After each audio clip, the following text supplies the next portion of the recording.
Bonjour à tous, nous allons parler dans cette vidéo de la manière de résoudre une inéquation quotient. Alors d'abord, qu'est-ce qu'une inéquation quotient? On va en voir un exemple ici. Vous notez cette inéquation. C'est une inéquation puisque j'ai des valeurs de x à trouver, j'ai une inégalité, donc c'est bien une inéquation. Pourquoi quotient? Parce que ceci, 2x-5 sur x-6, c'est un quotient. Alors en fait, résoudre cette inéquation, ça veut dire trouver toutes les valeurs de x telles que ceci soit vrai. Alors maintenant, comment résoudre une inéquation quotient?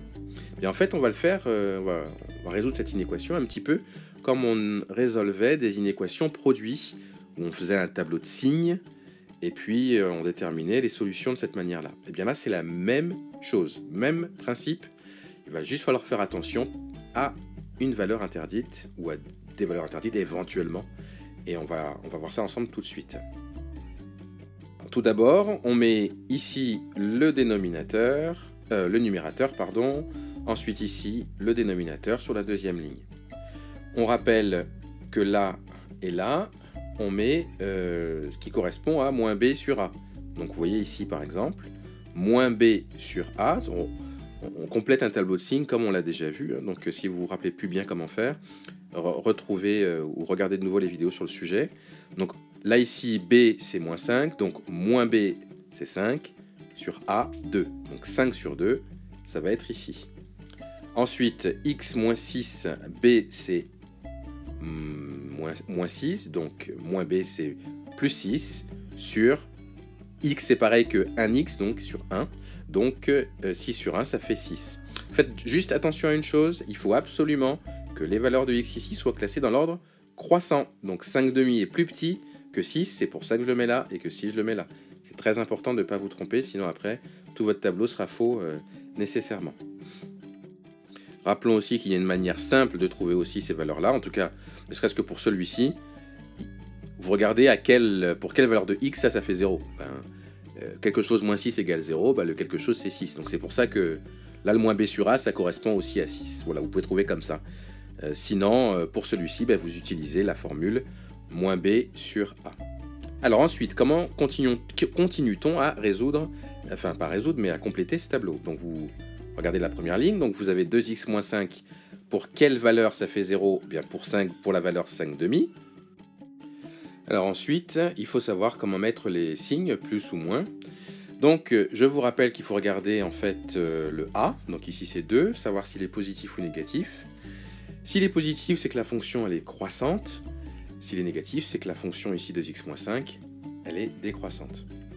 Donc là il est positif, donc la fonction est croissante, c'est-à-dire que ça croît, donc ça va du moins vers le plus, donc c'est pour ça qu'on met moins et ensuite plus plus, derrière le 0. Ce sont des choses qu'on a déjà vues, donc je n'insisterai pas sur le sujet. Pareil maintenant pour x-6, pour quelle valeur de x on a 0? C'est pour 6, donc c'est pour ça que je mets 0 ici.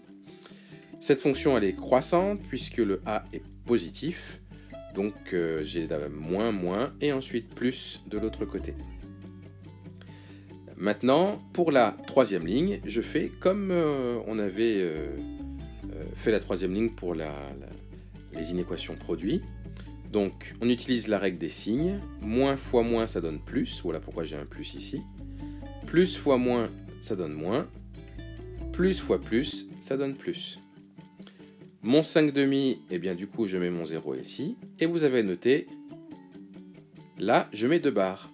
Pour quelle raison? Bien parce que le 6 est une valeur interdite. Si je remplaçais mon x par 6, bien vous voyez qu'au dénominateur, j'aurais 0. Je ne peux pas avoir de 0 au dénominateur.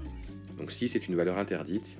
C'est pour ça qu'au lieu de mettre 0, eh bien je mets ici les 2 barres. Voilà.